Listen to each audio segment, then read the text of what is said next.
Welcome to World Affairs Today, brought to you by the World Affairs Council, Washington, D.C., a leading forum for global education and international affairs.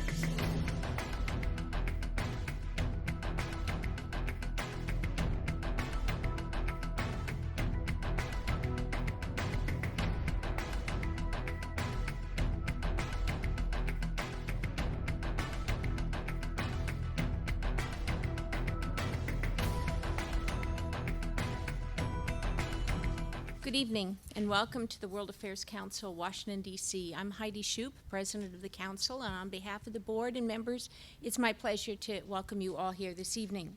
Tonight, we are pleased to have with us Dr. Vali Nasr, who will discuss his new book, The Dispensable Nation, American Foreign Policy in Retreat.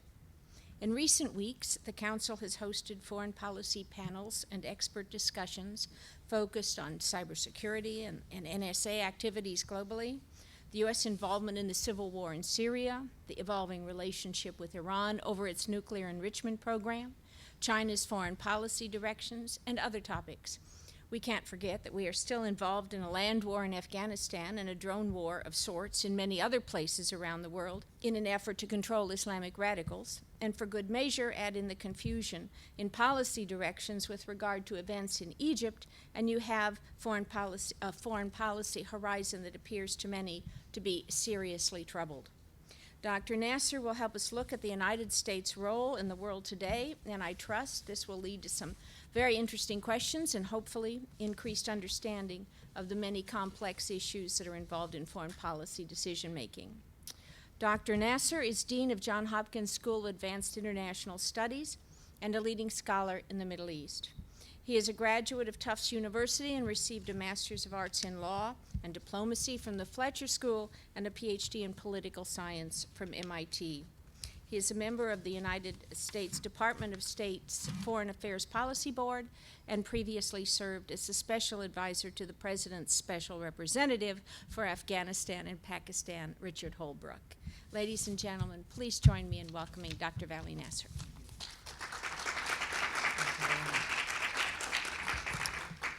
Good evening. Thank you very much for that introduction. It's very good to be here with the World Affairs Council and to meet a number of old friends and some new ones. Let me begin by saying that obviously we are in a very interesting period of our foreign policy, particularly vis-a-vis Middle East, that we have gone from a turn where we thought that this region will matter less and that we would be focused on other areas of the world, such as Asia, to having most of our foreign policy, or at least high-level foreign policy involvement, be focused on the Middle East. And this has not been, if you would, a happy process for us. There's a great deal of unhappiness with the United States policy in the region. For those of you who have been following the news just in the past few days, there has been a very public Saudi display of dissatisfaction with the direction of U.S. policy through some very public means, including rejecting an elected seat at the Security Council and giving interviews to the press saying that the kingdom is very unhappy with U.S. foreign policy.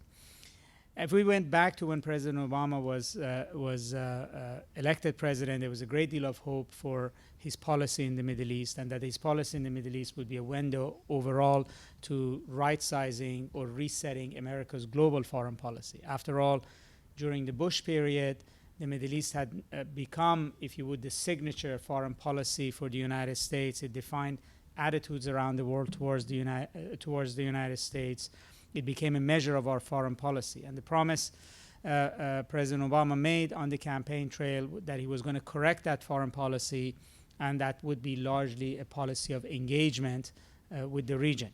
And this was actually articulated and explained to people and governments in the Middle East through a number of very high-profile speeches, the most important of which was the Cairo speech, in which the United States promised a policy of deep engagement with the region, with the right kind of policy process, that it would be less militaristic and more focused on the needs and demands of the people of the region, and the U.S. policy would tack with such things as demand for democracy and women's rights and civil society engagement. And in it, obviously, the president also made a promise about taking a serious take on solving the Arab-Israeli process. But in reality, actually, where America's policy in the region really got hashed out and debated was not actually on that issue. That was a very quick exertion of effort and then a very rapid retreat from it. But rather, it was on the Afghanistan-Pakistan arena. Afghanistan was and has become the longest war the United States has been in since Vietnam. It was a very costly war. The president during the campaign described it as the right war, comparing it with Iraq, which was the wrong war, that Iraq had been a war of choice, Afghanistan was a war of necessity, and it was a war that we had to finish properly, and then basically finishing it properly with the basis for withdrawing our military presence in the region. So initially, the president set out with having a very broad strategic debate about what do we do with Afghanistan. And for those of you who have read Bob Woodward's book on this issue, Obama at War, it actually depicts that the president dealt with two choices for Afghanistan. The first choice, which the one that ultimately became the initial US policy, was to take the Iraq model and export it to Afghanistan. So Iraq was a war that was caused by civilians and was saved by the military. That's the way it was interpreted, that in the end, it was the military and General Petraeus and the surge in 2006 that turned the tide of the war, defeated al-Qaeda, created a semblance of political stability that the United States could claim as a sort of victory. And the essence of that war was an idea of counterinsurgency, or as people in this city like shortening things into acronyms, COIN. And counterinsurgency basically meant that this would be a long-fought war in which you have to fight the guerrillas town to town, village to village. You have to establish security on the ground. You have to live among the population. You have to have small-scale engagement with the guerrillas and gradually push them out of territory. And as you push them out of territory, on the back end of it, you have to stand up security, education, economic issues. In other words, create a structure that would deny the guerrillas' ability or insurgents' ability to return. It's a long process. Even General Petraeus, in a doctrine that he authored before going to Iraq, thought that this would be ideally a 15-year process before you completely defeat and counterinsurgency. And we know it's also a very expensive process, that it can cost a huge amount of money to do quote-unquote nation building. But in 2009, the administration thought it was also a very popular strategy, that the military had come out of Iraq actually triumphant, and it was very difficult to argue with them, and that they wanted this strategy in Afghanistan, and it was very difficult for a young democratic president to say no to the US military. And therefore, the idea of a counterinsurgency was on the table as a principal choice for Afghanistan, and what the military asked was that another 130,000 troops will be put in Afghanistan with the idea of putting trillions of dollars behind it to basically not only defeat the Taliban on the ground, but actually stand up a viable state in Afghanistan. And on the other side, there was an idea of a counterterrorism plus, which was advocated by Vice President Biden, which said, there's no al-Qaeda in Afghanistan. We shouldn't be fighting the Taliban. We really don't care about what the Taliban does in terms of governance. This is not our beef. That's not why we went in. And all we need to do is to kill and capture terrorists, most of whom are across the border in northwest Pakistan. And for that, you don't need a $1 trillion counterinsurgency and 130,000 troops. You need special forces, and you need drones. And this, you could say, ultimately did become America's strategy in the region. But at that point in time, it was seen to be basically a straw man. So in a way, the president very quickly adopted the Iraq strategy as Afghanistan's strategy. I used to, at that time, work in the State Department with Ambassador Holbrooke, who was in charge of this policy. I remember at the time of United Nations General Assembly meeting, going with him from meeting to meeting, trying to explain this strategy to all the allies who come to New York at prime minister, president, foreign minister level. Now, Holbrooke himself didn't believe in this strategy. He thought it was a bad idea to put more troops in Afghanistan. He thought that if you did that, you either have to stick it out and try to win, and then you end up in a Vietnam scenario. You could be there a very long time and you keep doubling down, or that you're going to withdraw, and when you withdraw, it's going to be much worse for the region and for your reputation. And he thought that you have to have a sustainable strategy that used to say Afghanistan is not a sprint, it's a marathon. And you have to pace yourself. And he always said that the more troops you put in, the quicker you're going to withdraw. Because the sooner you're going to exhaust the American public, and the more profile you're going to give to the war, and it's going to be unsustainable.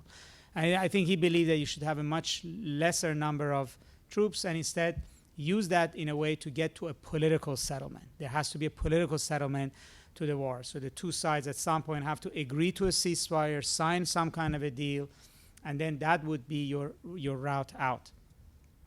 Now, if you read Woodward's book, you'll see this option favored by the presidency's own special representative was not one of the choices before the president.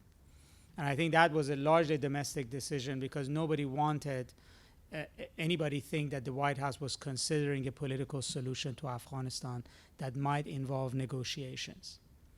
That would have been politically a difficult sell domestically. It was much cheaper and easier and better to take the military strategy and take it to Afghanistan. So I remember going around with him, and we went meeting to meeting, trying to explain, and Holbrooke would put it very sort of cavalierly, as the best face he could put on, that we're committed to Afghanistan, we're committed to this war, we have a strategy, it worked in Iraq, and we're going to put more troops on the ground, and we're going to defeat the Taliban, and we're going to stand up a proper Afghan state with a functioning government and a functioning economy. That was not a surprise. The surprise was that nobody was buying it.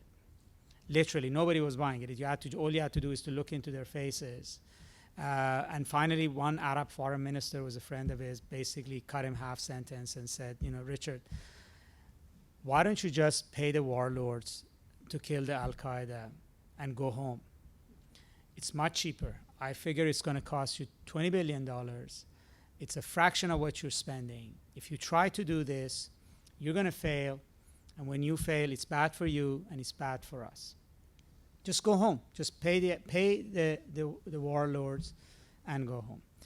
I think deep down Holbrooke agreed with him that was a better option than sending 130,000 troops. But that's not what we wanted to hear. And meeting after meeting, that's what we heard. Nobody bought the strategy. Nobody had any credibility. Nobody thought that we would actually stick it out. And they were right. Because as soon as the strategy was announced, the president immediately said, we're doing the surge, but the surge is good for 1 year. It's a 1-year surge. So for 1 year, I'm going to go with the military's option, but in end of the year, I'm basically going to start the withdrawal. Which actually, every one of those countries, when we went and when we began to start our withdrawal, they said, we told you so. We knew you're not going to stick with this strategy. And what we began to see is that they started to write us off. So you're not going to be part of this solution. You're going to be gone. So we have to be in this region. We're going to figure it out on their own, which is generally what we're seeing now Saudis and UAE say about Egypt and Syria. That, look, if you're not going to be part of the picture, just get out of the way, and we're going to do it ourselves. And in a way, very quickly it became clear that our strategy was essentially rapid disengagement from the region. So we did a very quick attempt at placating a domestic constituency, which was at that point those who thought the military had done well in Iraq and the military should make these decisions, and the military wants a surge and the coin a strategy. So you placate them by giving them the strategy for a year. But in reality, Afghanistan and Iraq, and then became, if you would, very much sort of signatures for what was a policy of systematic withdrawal from the Middle East. And people understood it for what it was.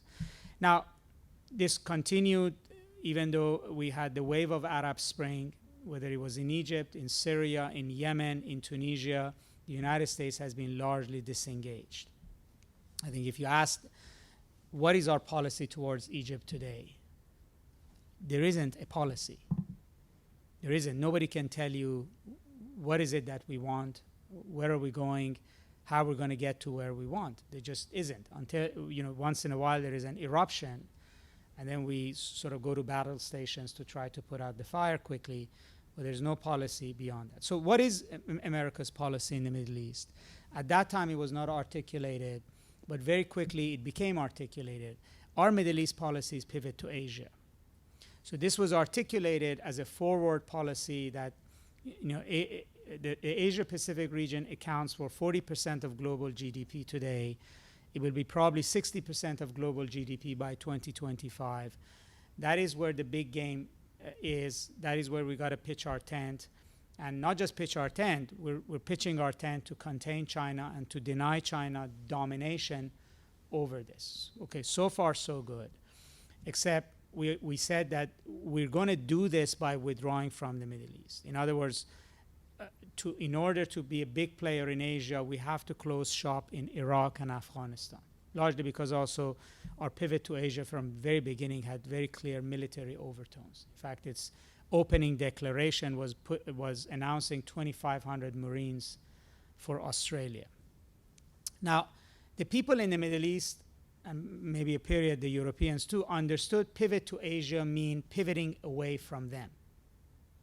And that was actually the way in which it's communicated to them, and it still is being communicated to them.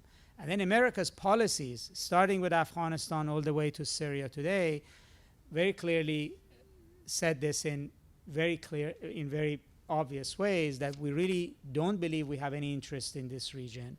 We don't want to be involved in its issues, whether they are democracy or civil war or guerrilla warfare.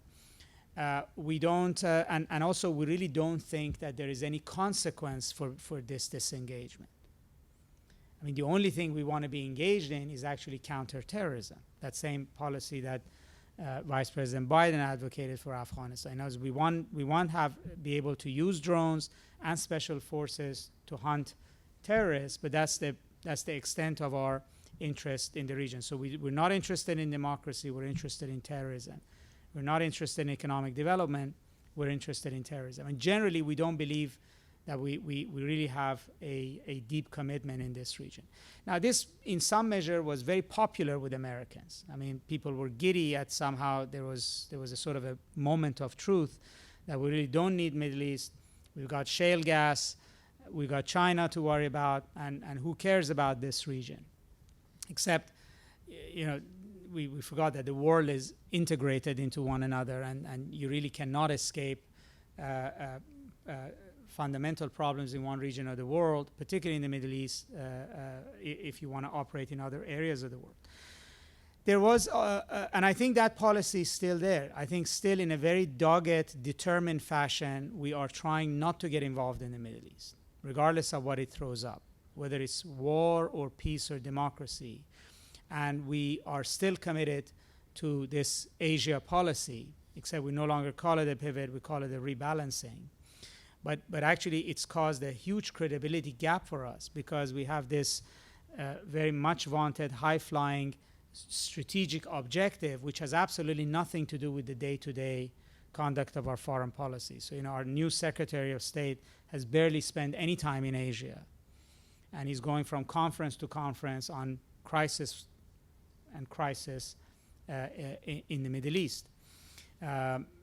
Now, there's also another problem, I think, with the way we think about the pivot to Asia, is that we have come to the conclusion that we live in what we can call a G2 world, America and China.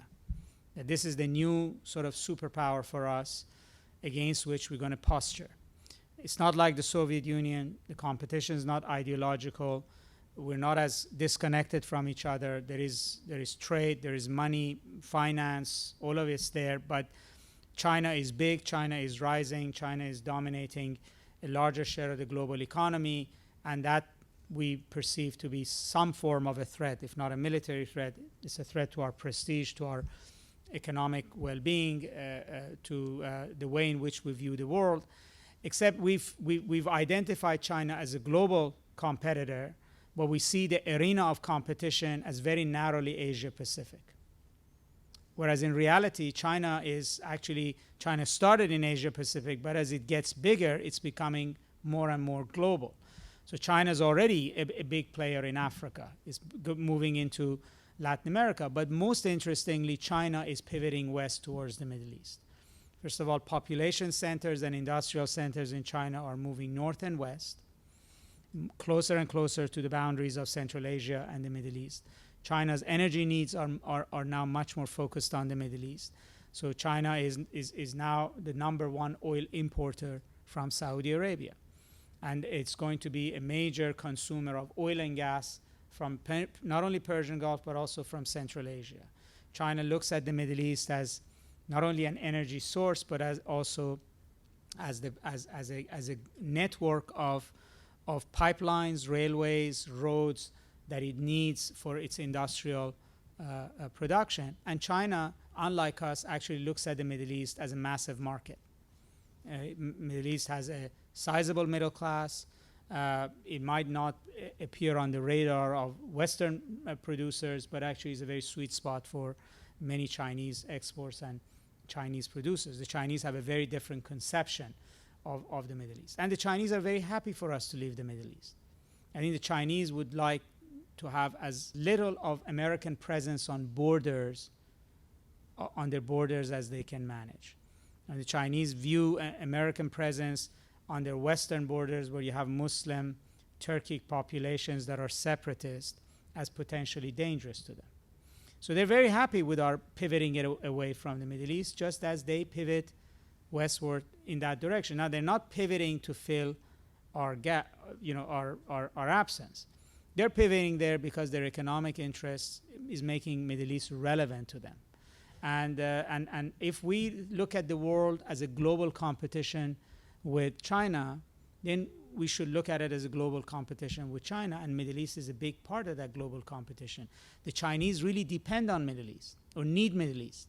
And it doesn't make sense for you to basically leave it to them and begin to alienating governments and begin to packing up and leaving.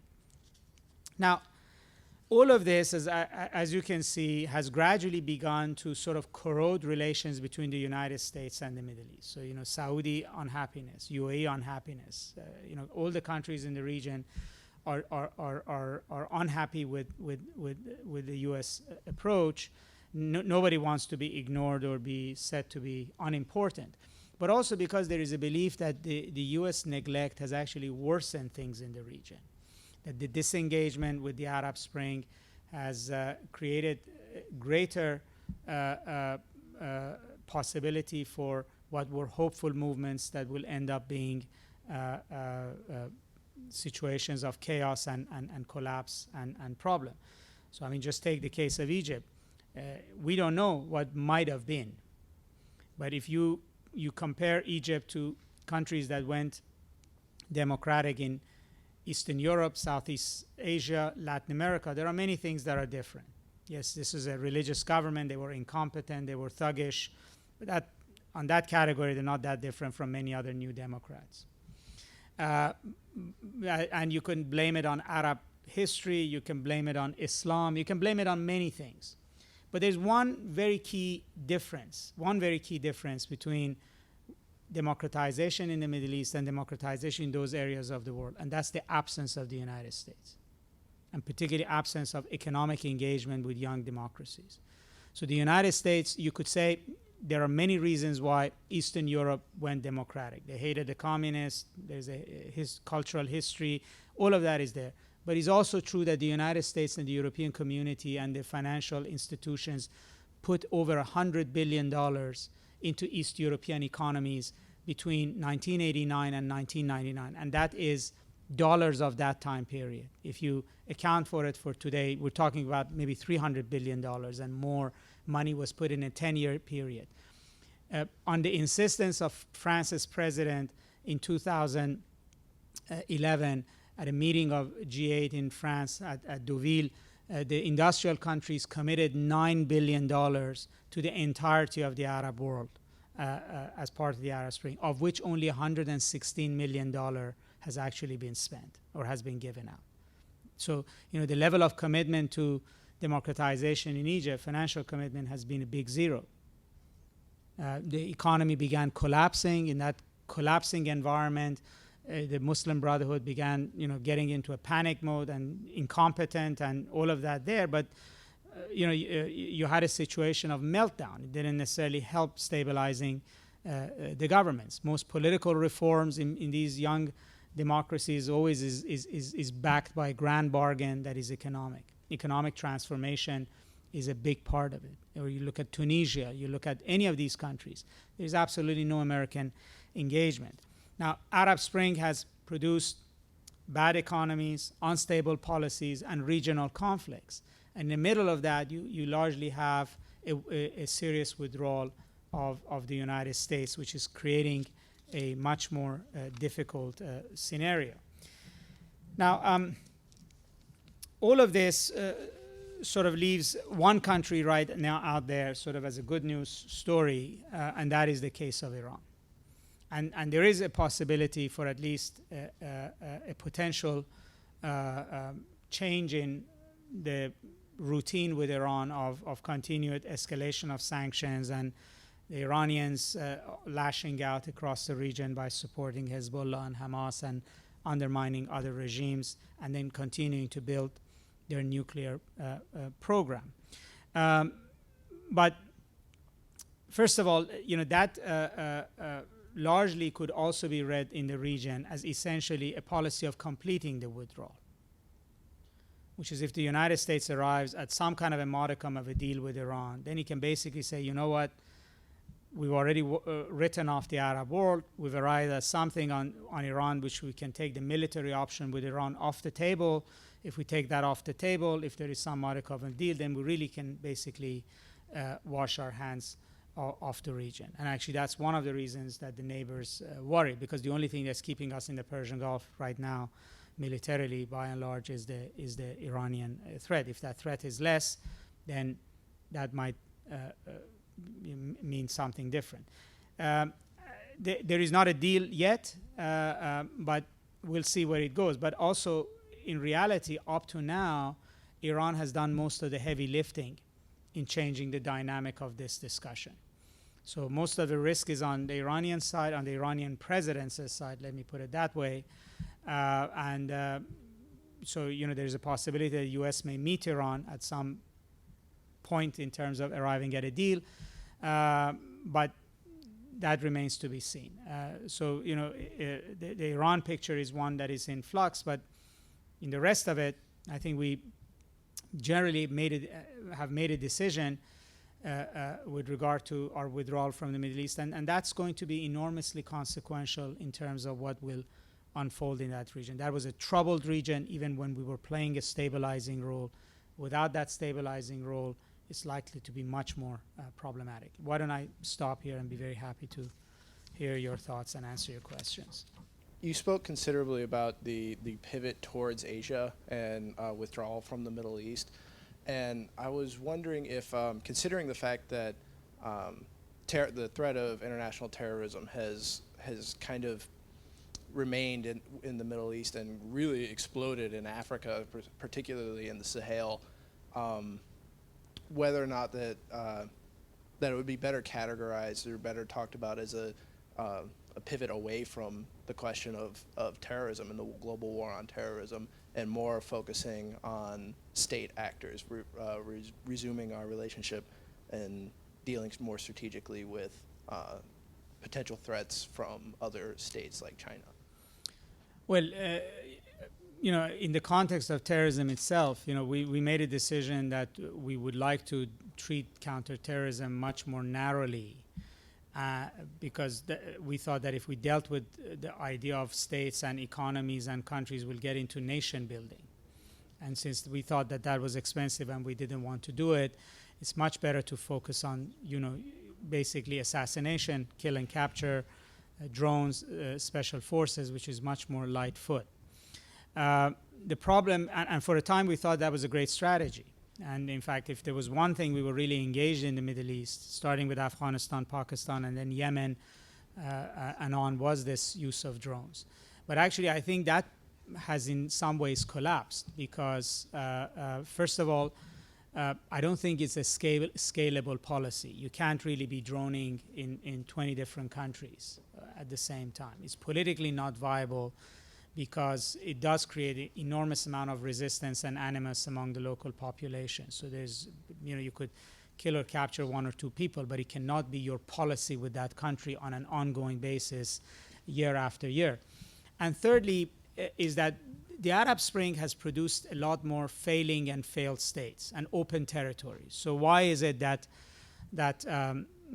terrorism is proliferating in North Africa, in Libya, in the Sinai Peninsula, in Syria, back in Iraq? Is largely because these are now ungoverned territories. And so we're back to realizing that the drone is basically chasing a problem that's getting bigger. It's not dealing with the cause. So the cause is still back to the basics, that you have to have governance, a functioning economy, a functioning society that would deny territory to terrorists. And then you have to have security forces, police and a military that can patrol an area. I mean, you have to have the fundamentals of a state. And we're going to get back to this debate that maybe it's better for us to invest in that than invest in the drones. But the rhetoric of the administration from the beginning has been nation building at home, meaning that we don't want to be doing nation building abroad. And in fact, the president, when at one occasion where he talked about a new Pentagon budget, that the Pentagon said we will not be doing nation building anymore. But that was based on the understanding that drones will take care of the terrorism problem, and we see that it's not. So whether we like it or not, we're going to get involved in the Middle East because we can't afford terrorists in the Middle East. And in order to avoid terrorism in the Middle East, you have to actually make sure there is not territory in which they can take control and run amok. And there is no substitute for building economies and building states and making sure that there are functioning governments that can take care of their own territory. Thank you. I'm Tom Reckford with the World Affairs Council Board. I appreciate the geopolitical sweep of your talk. Very, very effective. But I wanted to zero in on the Saudi Arabian peak and exactly what's causing it and what the likely outcome is going to be, because surely the Saudis need our support just as much as we need Saudi support. What are they trying to get us to do, and what influence do you think they still have? Well, generally, I think the Saudis are unhappy with our regional policy. So first of all, the idea of leaving the Middle East, getting disengaged, reducing the importance of the Middle East is not something that they would welcome, even in a very narrow, selfish way, because it would reduce their importance in global affairs and in American foreign policy. If the Middle East doesn't matter, then Saudi Arabia doesn't matter. But I think they are upset about a number of policies. They are upset about our handling of Egypt. I think they thought that the U.S. was very quick to try to push Mubarak off. After 37 years of friendship, there was not even a thank you following Mubarak. And then we didn't have a game plan. So Mubarak left, we basically said, we're done. Our only thing was to be on the right side of history. So when people are in the streets, we're going to get up with them and say, he needs to leave. And then the next day, there's no support, economic support, technical support. When the Muslim Brotherhood came in, we didn't get involved. We didn't try to correct its ways. When the coup happened, we first said, we're not going to call it a coup. We like it. Then we changed position. And largely that Egypt is where it is because of us, basically. And I think the Saudis also, everybody in the region, look at the way we handled Mubarak, and they look at them, they think of themselves. I mean, this is the kind of friend we are. This is the worth of our friendship. That I remember recently I was in the Middle East and somebody said the whole lesson of Syria is one thing, that the Russians stand by their friends and the Americans don't. That's the grand lesson here for them. And so that they didn't like. They didn't like our attitude towards Syria. So, they thought that very early on, had we got involved seriously, Assad would have been gone. When his back was to the wall, he would have been gone. So we dilly-dallied. We wouldn't arm the rebels. We didn't get engaged on no-fly zone. We didn't want to do a serious diplomatic effort. We hid behind the Russians at the United Nations. I mean, if you looked at what we were proposing as resolutions, it's a good thing the Russians vetoed it, because if they hadn't, it would have been embarrassing with Syria. And that we allowed the situation in which the Iranians and the Russians were able to come back and put the rebels on the back heel. And then when they put it on the back heel, we still wouldn't get engaged, right? And then Assad used chemical weapons, and here was the opportunity that we may finally do something. We had said all along that this was our red line, and then we decided we weren't going to do something. We're going to let Congress decide, and Congress said, well, we're not going to do it. And then the Russians came in, and we basically handed the whole issue to Assad's main backer. And if you thought about it, the brilliance of the Russian strategy is that now they've made Assad indispensable. The United States needs Assad, because the United States has now vested its credibility and foreign policy on this chemical weapons deal, and this chemical weapons deal is only going to be implemented by Assad. So we need Assad. The United Nations needs Assad. He's not going to go anywhere, because if he goes anywhere, we're in trouble. So they look at this and they see that there's a catastrophe called Syria, which they hold us responsible. And then on top of it, we've started talking to Iran without, in their view, consulting them, and they see this as a deep betrayal. Iran is important to them in a very direct way. It's across the Gulf. It's their main regional rival.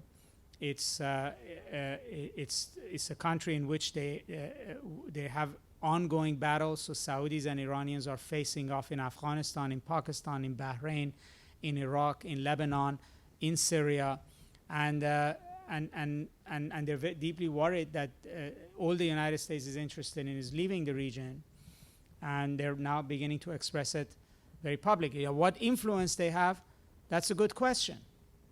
I think the Saudis could be influential if there are things we want to do, but the key issue would be that whether by this public display of unhappiness are they going to change the U.S. position. I don't think so. I don't think we're likely to change our position on Syria or Egypt, or definitely we're going to shut down negotiations with Iran because of Saudi likes or dislikes. How has the NSA affair and the continued leaks affected the U.S. leadership role and the attempt by the Obama administration to have better relations with the Middle East? You mean the listening? Yes, yeah. And how it was recently discovered that the Pakistani government worked with the U.S. on drone strikes. Well, on the first one, I think it actually gives people great confidence that if we want to do something, we'll do it, including, we might not be able to put up a website for healthcare, but we can collect 75 million phone calls in France. Well, what basically it speaks to is an overemphasis on counterterrorism. So, this is sort of a torpedo that's in the water and it keeps moving and hitting targets. So, the budget gets bigger. The agencies that are in charge of counterterrorism amass more power, more latitude. So long as there's a single terrorist out there, you have to listen to him, you have to capture him. It all may be justified, but you end up building a massive military-industrial complex, let's call it an intelligence industrial complex around this. It's just no different than running amok with thousands and thousands and thousands of ICBMs. You always had to have one more than the Soviets had. So that mentality is building obviously a fantastically technologically sophisticated and very, very effective intelligence gathering machine, and it has the budget, and it keeps growing, and it keeps growing, and it keeps growing, and it will find bigger and more targets. So ultimately, I guess the revelations suggest that it ought to be reined in, if you would, because otherwise programs don't have automatic brakes within them. I mean, that's the law of bureaucracy. It just keeps expanding. And it will always find justification for doing so. But unless you proactively stop it. And I think we're in the middle of a debate about that. And I think the pushback from foreign governments is probably a major way in which this might happen, because this is an external constituency. It does have certain consequences for us. On the, there are two kinds of leaks. There's one that happened in the Snowden case and with NSA. The other one is the one we deliberately do in the press. I think what's interesting in the Pakistani, this article today in Pakistan, is not that the NSA had gathered information and then is revealed, is in the dissemination of this point to the New York Times by somebody who knows this detail. So it was a deliberate attempt to embarrass the Prime Minister of Pakistan the day after he was at the White House. So, the president talked about counterterrorism. The Prime Minister of Pakistan tried to say he doesn't, they want it stopped. It's really bad. So somebody who obviously must have very high security clearance and is credible to New York Times would tell him that we have this information. So the next morning you embarrass the person who was at the White House, or destabilize him or weaken him. I would say it's diplomacy by leaking. And we've been doing it for a while. It has uses, and it's always been done, and sometimes it also backfires, and it can also have unintended consequences. But so this is an example of that case. It completely undid the Pakistani Prime Minister's position yesterday and embarrassed him back home, and is going to cause a huge amount of political trouble for him. No. No. I mean, it's also in a series of things. I mean, there's been, throughout the troubles we've had with Pakistan, New York Times has published intercepts in which we heard that the Pakistani military ordered the killing of a journalist. We heard X. So, this is put out in a very clear way. So, Pakistanis generally don't leak that, and it doesn't say this prime minister was briefed. In that, basically, it says, their highest level generals and government officials are routinely briefed on targets, number of people killed, etc., in the drone program. Hi, my name is Nancy Menges. I'm the editor of the Americas Report at the Center for Security Policy. And Dr. Nasr, I have two questions. One, I would like your opinion as to how you feel the Iranian negotiations with the United States is going to play out. And two, I would like to know your view on Jordan, given the large refugee problem there, and whether we're meeting our commitment obligation to try to help in stabilizing that country. Right. Thank you. Good points. I mean, on the negotiations, very clearly, there's not a grand bargain on the table that we give up our whole nuclear program in exchange for X. I don't think either side is interested in such a thing. Nor can we or will we put something very huge on the table, nor are they ready to give it all up. So I think if there's a path, and the Iranians are not going to surrender. So it doesn't matter how much sanctions you put on, there's not a point at which they're going to say, we're just going to give it all up. So it has to be, what a deal can accomplish is essentially to give both sides some of what they want. And then potentially that could, be the basis for something further down the road.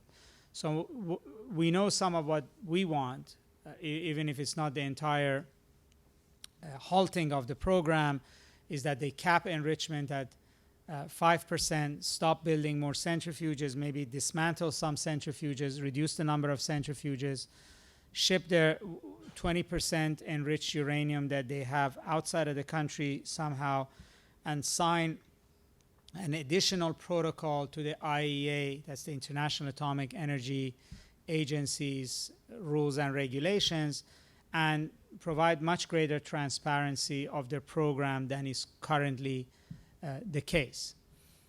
Now, the Iranians have already sort of hinted that the 20%, the shipping out of their 20% outside of the country is not on the table, but they're willing to sign the additional protocol. They're willing to cap the program at 5% and maybe slow down the rate of building of centrifuges. I mean, these are the rumors you hear seeping out, because there's no official accounting of what the Iranians offered in the room. So what is it that the Iranians want? The Iranians want some material sanctions to be lifted. And basically there are two kinds of sanctions on Iran. One is sanctions on what they can buy. Three kinds. Sanctions on what they can buy, sanctions on sale of oil, and embargo on sale of oil. And also the biggest sanctions are on financial institutions. So even if Iran can sell something outside, and there are things they're allowed to sell outside, and there are things they're allowed to buy, they just can't do the transaction, because that's where the sanctions are. So they want these things lifted. I don't think the Iranians think everything will be lifted, but Iranians will look for maybe 1 to 2 million barrels of oil to be sold outside, and the currency for that would be retrievable or spendable by them, which means that they could put it in an American or a European bank in dollars, be able to issue letters of credit against it. Whatever those letters of credit by their businessmen, they can actually ship those things back in Iran. So I think that's what we're looking at, and whether that's possible, yes, it is. I think it's quite possible to envision that in the room in Geneva this can be hammered out. I think the difficulty is when the leaders in both sides take this back home to their constituencies, can they sell the policy? That, I think, is going to be a big test, and that's equally true here as it is in Tehran. On Jordan, the international community is giving a lot of assistance on humanitarian aid, and that's important in the short run. But I think in the long run, there are some really big open questions when you would say that the largest refugee camp in Jordan is now the 4th largest city in that country, that maybe upwards of 20% of Jordan's population are refugees. The Jordanians put the number lower for obvious reasons, but people think that it is already at that, and it's going to be even more by the end of 2013. So can a country the size of Jordan, with the resources of Jordan, continue to support such a large refugee population? And then even if it gave them food and water and shelter, what does having such a massive displaced population on your soil mean for your own country's stability? So, Jordan, I think, is in danger, largely because, this is a massive exogenous, shock that has come to it from Syria, but also Jordan is in danger from Egypt. It's a sandwich between these two giant Arab countries with momentous problems that reach into Jordan. So, Egypt is just across the, Sinai from Jordan. This Muslim Brotherhood issue is, could have a spillover into Jordan. Jordan also has a fairly large Muslim Brotherhood party, so it doesn't impact the dynamics in the country. So, I think Jordan is not about to fall apart, but Jordan is facing some serious challenges. I've been to many panels and heard many experts speak about what's happening in the Middle East, but I've heard the general consensus that many countries don't want the help of the U.S. because they see the U.S. as a big joke, that they can't trust them. And I wanted to know what your comments are in regards to that point of view. I think, we hear a lot more of that exactly when we don't want to get involved, because that's basically a cop-out argument. If you listen to the region in very clear language, they have said that they want our help on refugees, they want our help on Syria. Maybe they don't call it help. They want us to do our part there or be engaged. But our answer in recent years has been, well, A, you're right, that they don't want us there. And secondly, that it won't matter what we do. It won't impact the outcome. But, generally, I think the way to think about this, that we're not in the Middle East out of charity, and we're not in the Middle East because, sort of somebody sent us an invitation. We should think of it, we're in the Middle East to protect our interests. So the first thing we ought to say to ourselves very clearly is, what are those interests? So I think if you looked at our public debate about Syria and Egypt, what is missing is nobody actually, particularly from the top down, has actually said, what is our interest in Egypt? Right? Or what is our interest in Syria?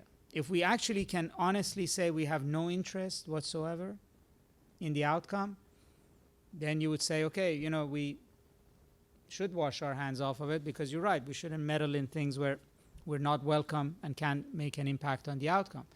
But if we come to the conclusion that there is an American interest in a country of 80 million, largest Arab country, sitting on the boundary of Asia, Africa, and across from Europe, and next to Israel, and across from the Red Sea, from Saudi Arabia, do we have an interest in that country and its outcome? If the answer is yes, then you have to then tell yourself, well, how are we going to realize that interest? I think if we went about it this way, it would be much more justifiable to the American public why we get involved or don't get involved. It would be also much more justifiable to people in the region about why we get involved or don't get involved. I noted that in your presentation you made a bilateral, if you will, comparison between China looking at the Middle East and Africa as markets, and America looking at those regions as providers of militants or terrorists, if you will. And I wonder, though, if that comparison, while it's evocative, is a completely fair one, given that the political economy of both countries is just so very vastly different.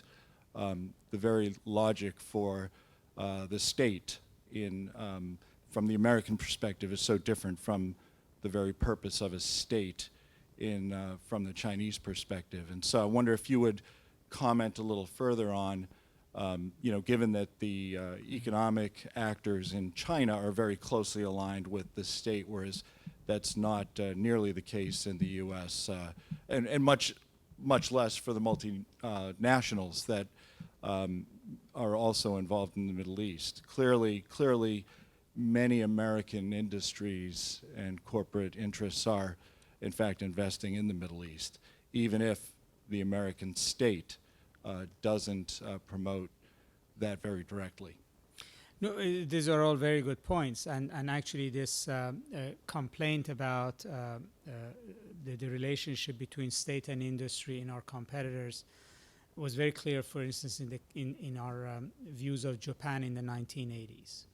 That there was a Ministry of International Trade and Investment, MITI, which kind of operated kind of like a command central for the Japanese economy. It had a 25-year vision.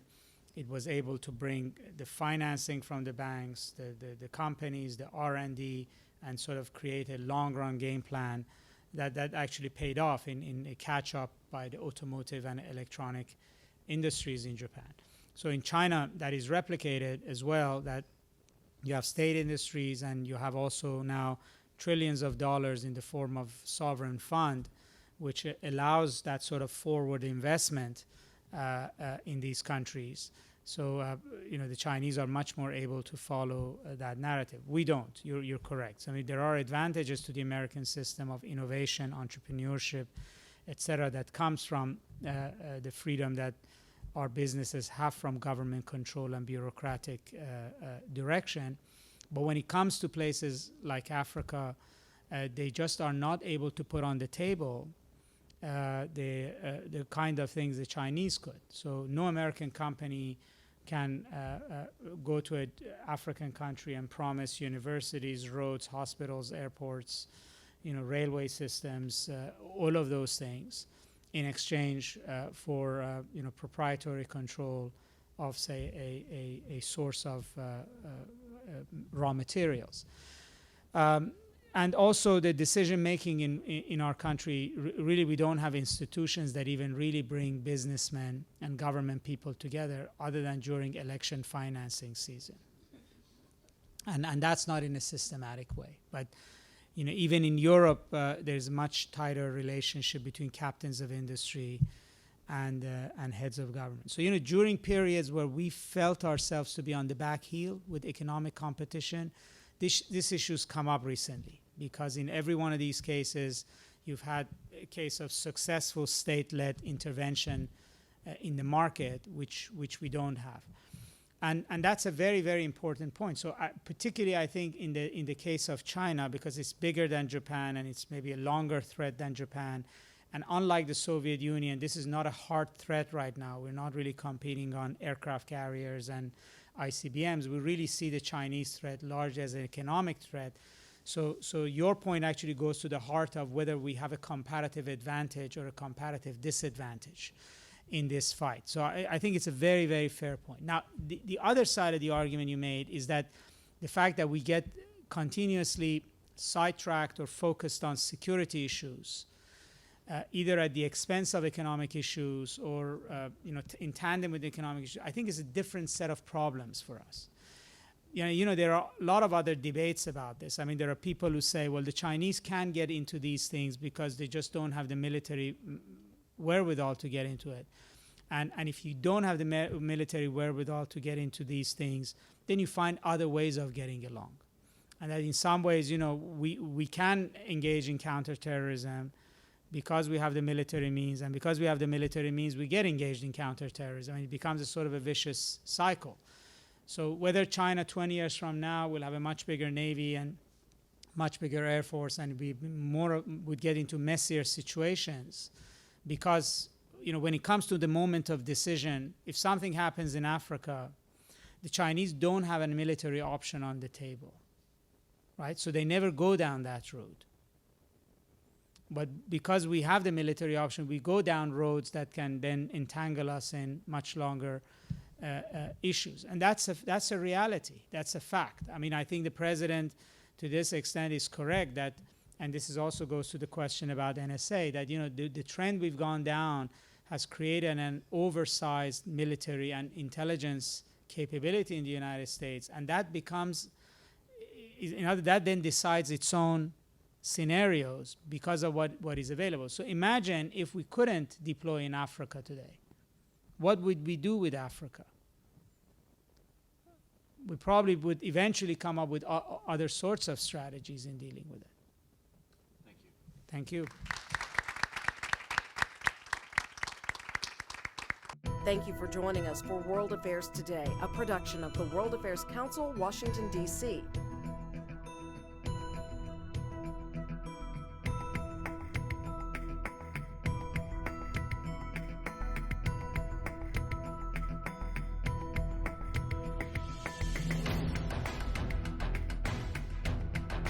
Stay connected with us at www.worldaffairstoday.org.